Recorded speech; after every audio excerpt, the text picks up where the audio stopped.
Alright, magandang araw. So ito, isang rider hinuli ng isang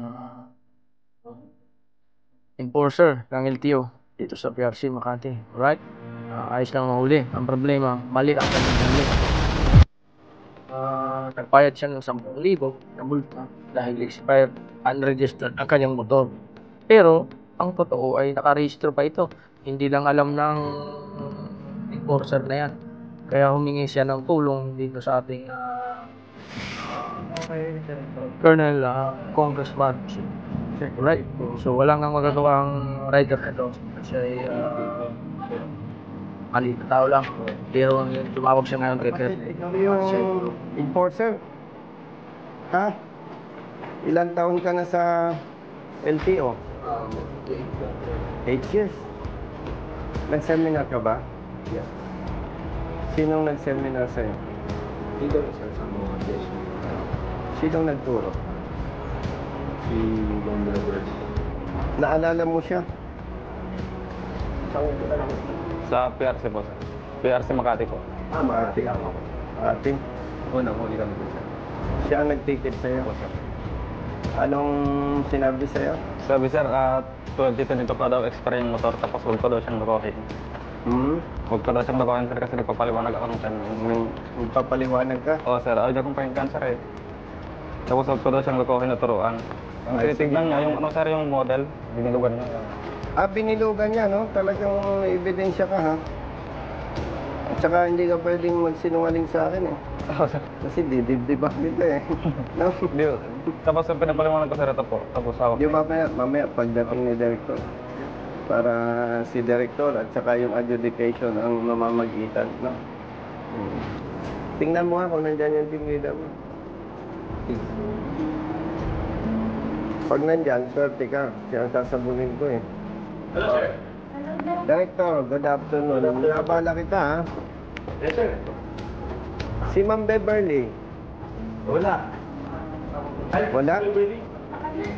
Nagkalit. Nakalit? Sino adjudicator natin, Director? Si Director Baltasar. Nandyan? Ano siya? Sigurado kang pamilyar sa rehistro? Registration? Kung siya ngayon, kung hindi siya pamilyar, magkakahiyaan tayo. Baka si ano na lang. Hindi, kailangan kapatid, yung pamilyar sa registration. Si Kathleen. Sir, si Director Esteban Baltasar. Maraming beses ko lang nakaharap si Director. Siya sa adjudication. Yes, sir. Sa law enforcement. Ikaw ang team leader, no? Hindi, siya yung division chief sa field enforcement. Mas, kung okay lang sa'yo, Director, mas komportable ako nakatayo. Masyadong Si Villegas. Nandyan, ha? Ni-request ko, Director, yung team leader niya, samahan siya para, kumbaga sa boxing, magtulong na sila. Tinanong ko yung enforcer po natin, ilang taon na raw siya? 8 years na sa law enforcement. Tinanong ko, Director, kung siya ay nag-seminar daw. Sino ang nagturo? Si Ma'am Beverly. Ay kaya ni-request ko sana, kaya lang nakalib. Para hindi masayang ang oras natin, with respect sa iyo, Director, ako na lang magkukwento kasi may ebidensya naman. Si Ryder nahuli ng enforcer natin,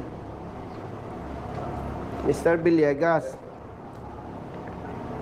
At according to him, binilugan ni Mr. Villegas yung year model 2022.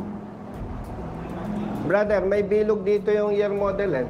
Yes, Ikaw nga nagbilog? yes. Oh. At ang sabi sa kanya, expired na yung iyong rehistro. Kasi 2022. Ang certificate of registration, 2. Okay.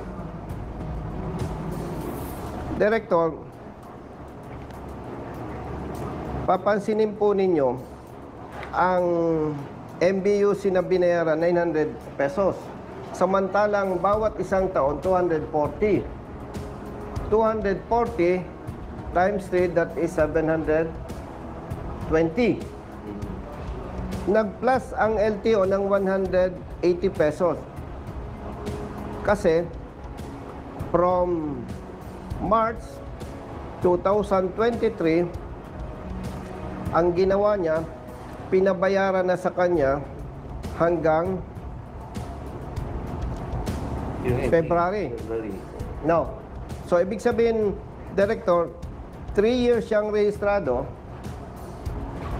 Tapos, magaling yung nagrehistro, in-adjust niya yung March 2023, 24, 25, 26.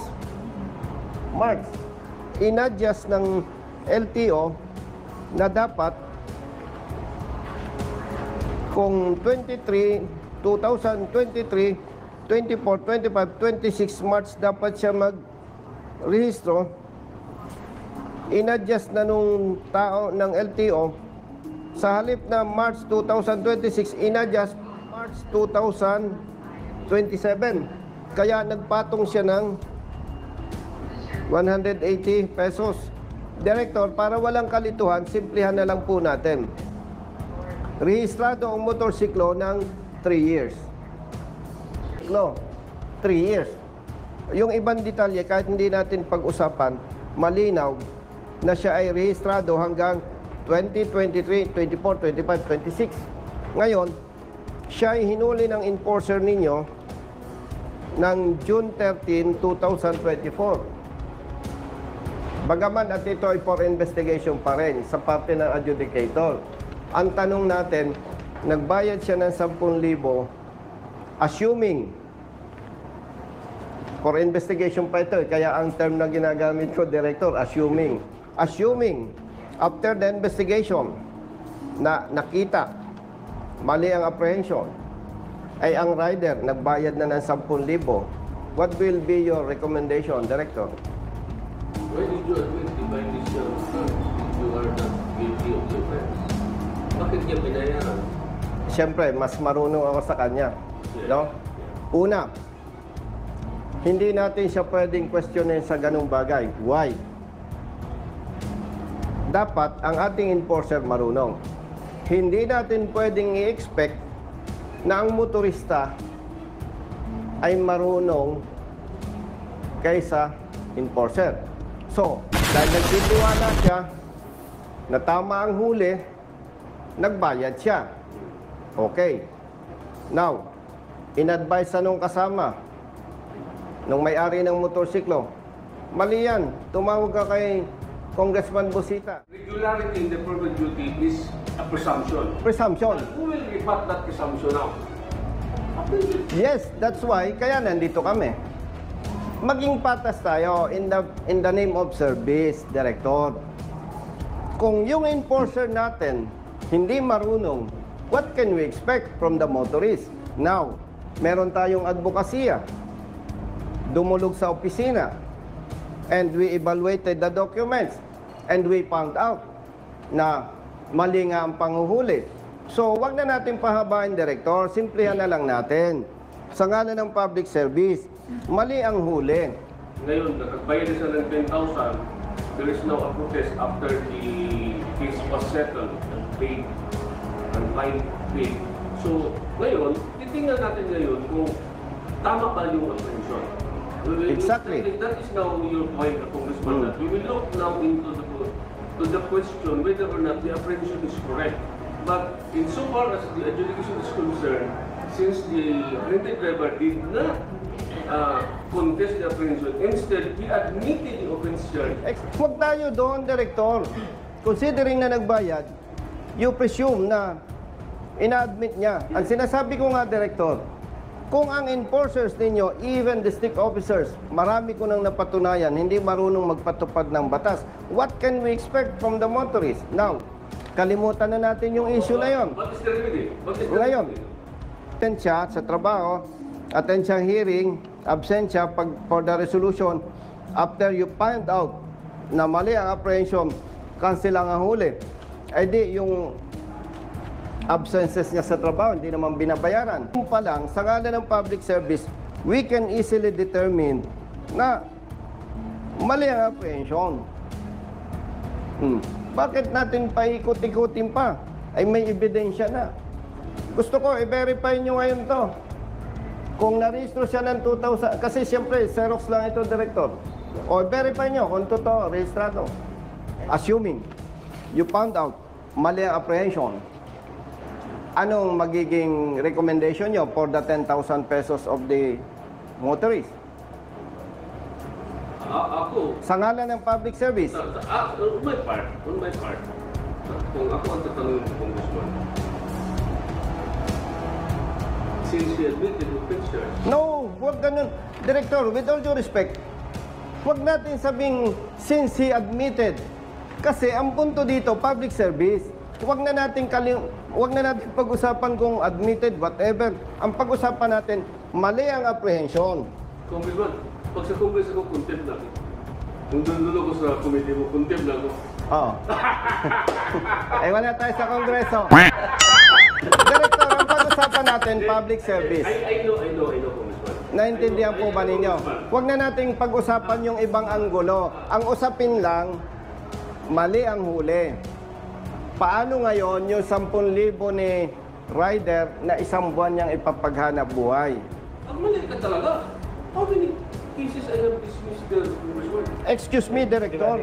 Ang sinasabi ko nga, sa ebidensya ngayon, kaya na nating sabing mali ang huli.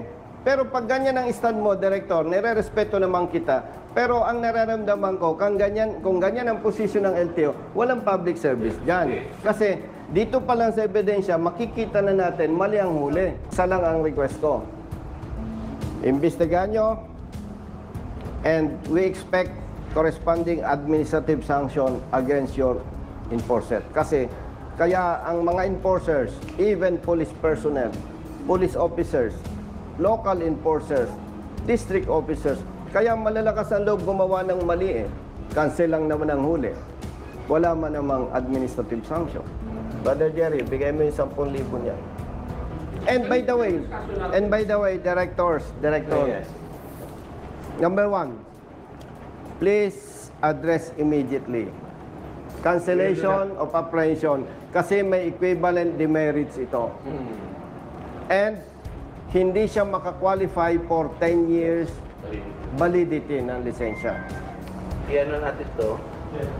Then, yung demerits niya yung isang importante na kailangan. Yung demerits niya sa system. Iano namin to na pagka tinanggal namin yung demerits, makikita mo sa records mo. Kasi para maano natin, tatawagan ko si Congressman, sabihin ko na, Kong, natanggal na. Deleted na. So, tignan mo yung, alam mo na yung magano doon? Sa account mo. Kasi doon sa... Huwag mo nang palaki ang problema niya. Focus na lang siya sa hanap buhay. After 5 years, magre-renew siya. Hindi siya entitled sa 10 years. Babalikan kita. Sigurado yun po. Okay. So, deletion and demerit. Okay na yan. Tapos Conduct investigation and administrative sanction. Okay.